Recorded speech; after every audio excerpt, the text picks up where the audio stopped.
আমি যে ভাবনাটাই বলছি সেটা আত্মাও আরও একটু শুকিয়ে গেলাম। আত্মা ভাঙা যায় কিনা ওই জায়গাটা হচ্ছে, এটা ওয়ান অফ দ্য প্রসেস এবং খুব কঠিন সার্জিক্যাল থাকে না কিছু, ওই মুহূর্তের মধ্যে হার্টের ওটা করে ফেলতে হবে, কয়েক মিনিট টাইম পাবে, তার মধ্যে বড় বড় করে যায়। এটা যদি ফ্র্যাকশন অফ এর মধ্যে তোমার যদি টোটাল আত্মাটাকে একদম ডিজলভ করে দেওয়া যায়, আবার রিকনস্ট্রাক্ট করা যায়, তুমি একদম জিরো পাওয়ার, জিরো পাপটাই জিরো হয়ে যায়।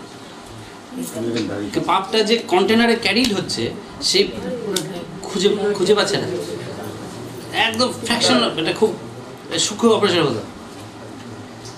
কথাটা বুঝে মুহূর্তের মধ্যে ডিজলভ হয়ে ডিলিট হয়ে গেল। তোমার মেমোরিটা যদি ডিলিট হয়ে যায়, হার্ড ডিস্ক ফরম্যাট ক্র্যাশ হয়ে গেল,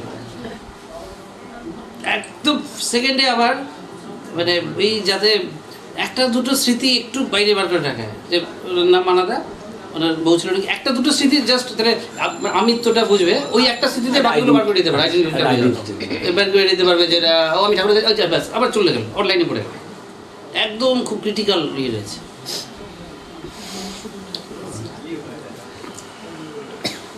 অনেক পথ পদ্ধতি আছে আকাশের বাতাসের মধ্যেই, যেমন ওষুধপত্র, যেমন কত গাছগাছালির মধ্যে কত ওষুধপত্র বেরিয়েছে, তো খুঁজতে খুঁজতে বেরিয়েছে, তেমনি সমস্যার সমাধানের বিষয়বস্তু রয়েছে, এতে আরও সজাগ চেতনা বিষয়বস্তু তাকে আরও ধরতে সুবিধা হচ্ছে।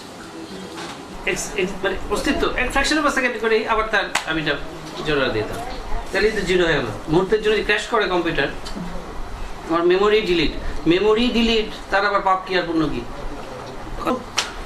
কনগ্লোমারেট মানে ব্যাগেজ অফ মেমোরিজ, আর কিছু